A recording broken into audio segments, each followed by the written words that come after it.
Le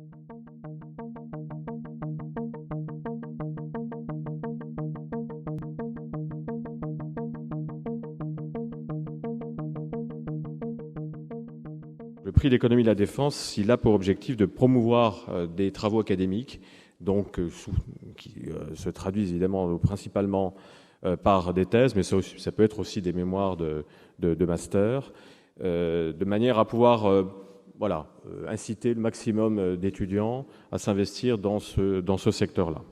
Notre jury, qui s'est réuni au mois d'octobre dernier, a étudié un certain nombre d'ouvrages de grande qualité, très différents les uns des autres, et nous avons très facilement d'ailleurs convergé, je parle sous votre contrôle, messieurs, mais nous avons quand même très largement convergé vers une thèse qui est celle de Jocelyn Droff sur l'organisation spatiale du maintien en condition opérationnelle. Thèse qui a été soutenue en novembre 2013 à l'Université de Bretagne occidentale. Et donc je vais appeler Jocelyn Droff. Donc le jury a, je le disais, très largement convergé vers votre thèse qui, pour plusieurs raisons, d'abord évidemment la qualité, je dirais, académique en termes de rigueur de développement, rigueur d'analyse, mais aussi par l'originalité du thème. C'est un thème qui rejoint un enjeu majeur pour le ministère de la Défense, la maîtrise du maintien en condition opérationnelle qui conditionne quand même très largement l'efficacité de nos forces. Donc sur un sujet d'actualité extrêmement sensible pour le ministère, vous avez pu développer une analyse économique assez originale en croisant la dimension spatiale de l'économie de défense avec la dimension industrielle du MCO. Et en cela, nous avons considéré que c'était tout à fait original. Et cette originalité ne s'est pas faite au détriment de la rigueur de votre développement, de vos analyses, qui ouvrent un certain nombre de perspectives également en termes d'approfondissement et qui pourront être tout à fait utiles aussi au ministère de la Défense. Voilà. Et donc, là aussi, sous le contrôle de mes collègues, je crois pouvoir dire que cette thèse est d'une réelle qualité et qu'elle nous a semblé tout naturellement mériter ce prix. Alors, comment intégrer l'espace géographique en économie de la défense? Comment l'espace et ses spécificités, donc en termes de contraintes, mais aussi d'opportunités, va-t-il structurer l'organisation de la production de défense et plus particulièrement du maintien en conditions opérationnelles ou MCO ou encore maintenance des matériels de défense? Donc, ce sont les questions qui ont structuré mes recherches et ont abouti à 3 points essentiels. Alors, tout d'abord, un espace peu pris en compte dans la littérature en économie de la défense. Dans la littérature, la dimension spatiale est souvent réduite à un périmètre dans lequel on va évaluer les diverses retombées économiques des activités de défense.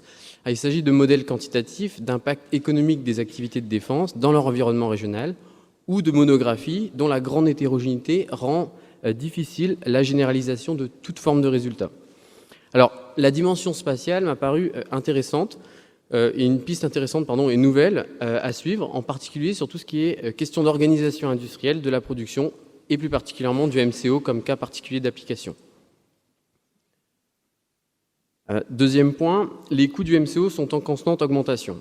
Alors, la maintenance occupe une part importante dans le coût global de possession des matériels et en France, selon la DGA, le MCO représenterait entre 35 et 50% du coût global de possession d'un matériel.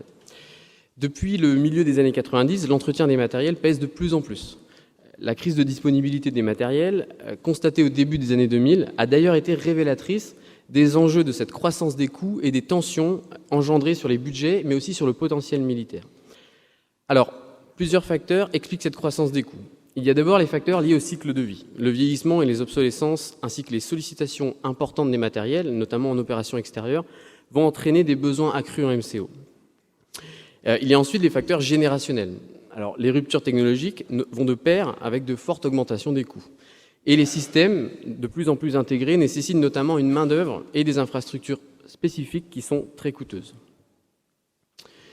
Et il y a aussi les facteurs institutionnels et les réformes qui peuvent engendrer des coûts de transition, notamment lors des réorganisations industrielles, et donc qui ont été susceptibles de peser dans cette augmentation du coût du MCO en tendance depuis une quinzaine d'années.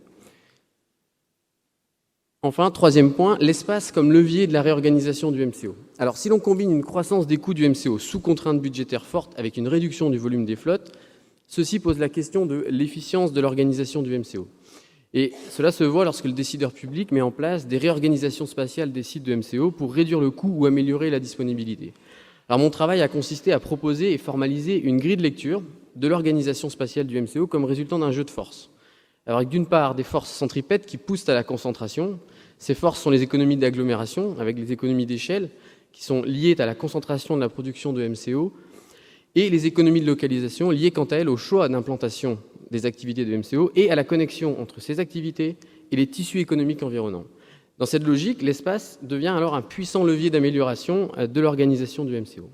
Et il y a d'autre part des forces centrifuges qui, elles, au contraire, poussent à la dispersion, dans lesquelles on va retrouver les coûts de transport, variables classiques en économie spatiale, mais aussi ce que j'ai qualifié de coût social opérationnel, qui est ici une forme un coût d'opportunité spatialisé, en fait, permettant de modéliser des contraintes stratégiques dans l'organisation du MCO. Alors j'illustre cette grille de lecture par l'évolution de l'organisation spatiale des armées en France, et c'est bien la formalisation de ce jeu de force qui permet ici de comprendre l'organisation spatiale du MCO.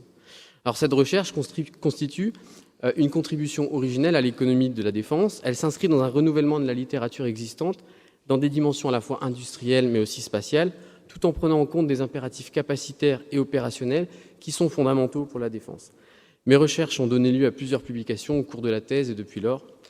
Voilà, je vous remercie pour votre attention.